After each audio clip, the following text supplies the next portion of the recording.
2021, the year the media and the world tried to get back to normal. The pandemic is now a subject of scripted dramas and movies, helping us process it. But it's not over yet, and some things have changed forever. So here are our top 10 media stories of the year. Number 10, deplatforming Donald Trump. Twitter permanently banning the president just days after the Capitol insurrection, while Facebook gave him a timeout. Our breaking news this hour, Facebook says former President Donald Trump will not be allowed back on its platforms until at least January 7th, 2023. While Trump cries censorship, social media CEOs are just trying to figure out where to draw the line. Number 9, TV news turnover. Chris Cuomo out at CNN after text messages showed how he helped his governor brother fight sexual harassment allegations. Now both Cuomos are out of jobs. Soon, the 9 p.m. time slot at MSNBC is in for a change too, with Rachel Maddow renewing her contract but expanding into documentaries and preparing to leave her daily hour. MSNBC also needs to replace Brian Williams, who signed off in December with a warning. For the first time in my 62 years, my biggest worry is for my country. And over at Fox, a very different departure. Lou Dobbs ousted without explanation, but it happened 24 hours after he was named in a defamation lawsuit. At the end of the year, Chris Wallace announced he was leaving Fox on his own terms. He's joining CNN and its forthcoming streaming service.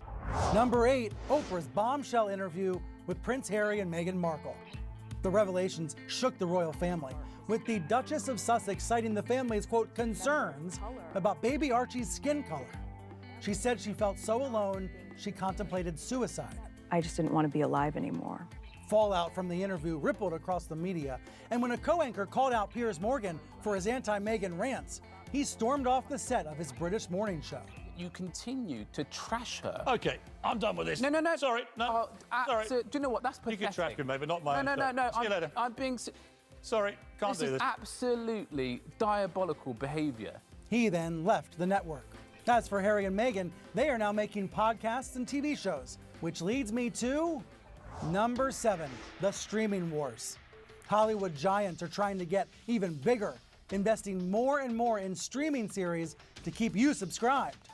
Streaming is the focus of AT&T's deal to spin off Warner Media, including CNN, and combine it with Discovery. If okayed by regulators, the new standalone company will take shape in mid-2022, going head-to-head with Netflix and Disney. In 2021, shows like Squid Game and Ted Lasso won attention and awards, and studios kept experimenting by putting movies like Black Widow both on streaming and in theaters at the same time. When Disney did that, Scarlett Johansson shocked Hollywood by suing for breach of contract, showing that the rules are being rewritten every day. Number 6, daring reporting from Afghanistan. As the Taliban encroached on Kabul and the U.S. withdrawal turned chaotic, reporters became the eyes and ears of the world. They've just told me to stand to the side because I'm a woman. CNN's Clarissa Ward documented the Taliban's takeover despite all the uncertainty and earned praise from fellow journalists. Behind the scenes, Ward and hundreds of others worked to evacuate endangered reporters, assistants, drivers, and other Afghans who worked with Western media.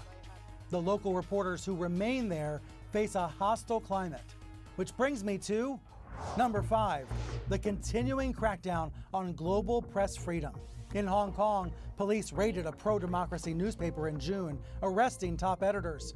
A month before that, this incident shocked the world. A dissident Belarusian journalist arrested after his commercial flight was forced down in essentially a state-sponsored hijacking. Have we seen anything like this before? No, is the short answer. Countries around the world are rolling back the rights of reporters in sometimes brazen ways. The Committee to Protect Journalists says a record high number of reporters are behind bars now, with China being the worst jailer. Number 4, the woke wars. It's an awakening over racial and social injustice to some, but an overreaction to others. Is it cancel culture or consequence culture?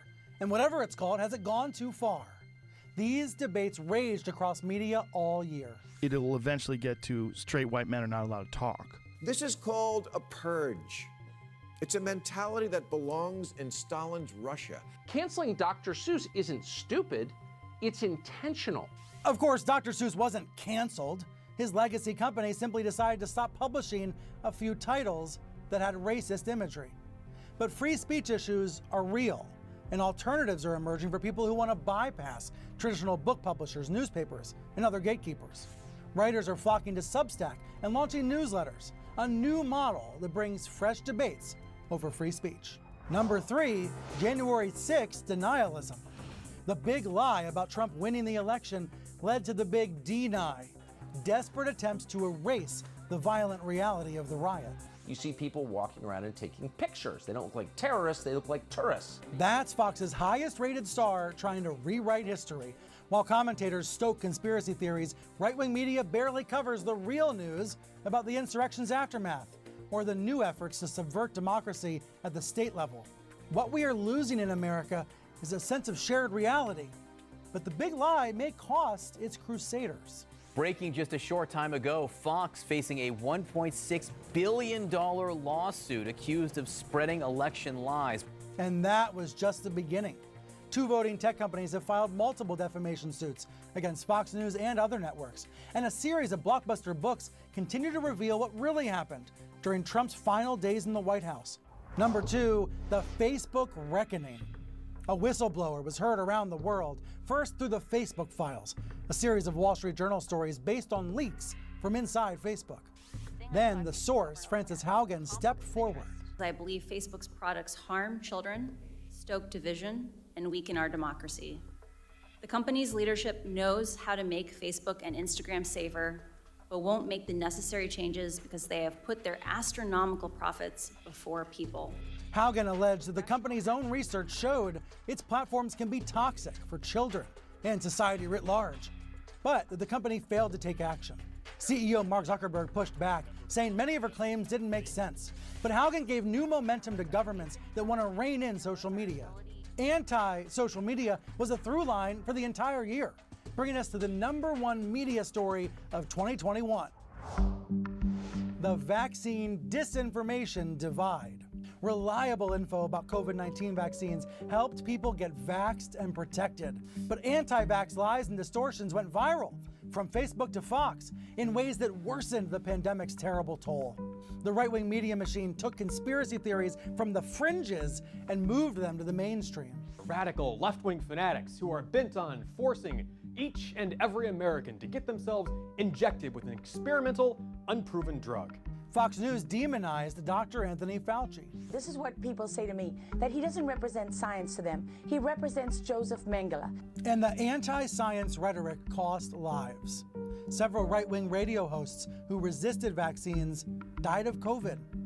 TV stars who claimed to respect their audience actually put them at risk.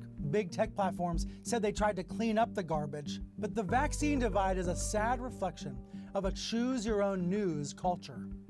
It's incumbent on everyone to choose carefully. Brian Stelter, CNN, New York.